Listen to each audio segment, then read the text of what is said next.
রাধে রাধে বন্ধুরা, আজকে ফুল মিলের একটা রেসিপি নিয়ে এসেছি তোমাদের সাথে। আমি এখানে কড়াইয়ে নিয়ে নিয়েছি মুগ ডাল, তার সাথে কেটে রাখা সবজিগুলোকে অ্যাড করলাম জল, নুন এবং হলুদ।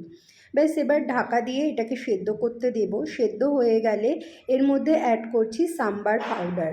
তারপরে একটা কড়াইয়ের মধ্যে কারি পাতা, শুকনো লঙ্কা, সর্ষে ফোড়ন দিয়ে এটাকে আমি ফোড়ন দিয়ে নেব। এবার আমি ইন্ডাকশানটাকে বন্ধ করে অ্যাড করলাম তেঁতুলের জল। আমাদের সাম্বার রেডি হয়ে গেছে। এখানে নিয়েছি আমি নারকোল, বাদাম, একটু লেবুর রস, চিলি, জিঞ্জার, সল্ট এবং কোরিয়েন্ডার দিয়ে খুব ভালো করে এটাকে আমি মিক্স করে নেব। এবার কড়াই গরম হলে তাতে আমি দিয়ে দিয়েছি সর্ষে, শুকনো লঙ্কা এবং কারি পাতা। ব্যাস এবার এটার সাথেই আমি চাটনিটার সাথে মিক্স করে নিলেই আমাদের নারকোলের চাটনি রেডি। এবার একটা পাত্রে নিয়েছি ভেজানো মুগ ডাল, নুন, খাবার সোডা, ওটস দিয়ে ভালো করে এর মধ্যে একটু জল মিশিয়ে এটাকে আমি ব্লেন্ড করে নেব।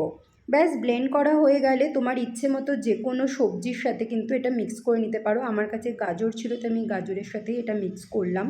করে ব্যাস ইডলির ট্রেতে একটু তেল গ্রিস করে তার মধ্যে কিন্তু ব্যাটারটাকে সুন্দর করে দিয়ে সমানভাবে এটা স্প্রেড করে গ্যাসে বসিয়ে 5-7 মিনিট কুক করলেই কিন্তু রেডি হয়ে যাবে আমাদের হেলদি ইডলি। ব্যাস এবার চাটনি আর সাম্বার দিয়ে পরিবেশন করো।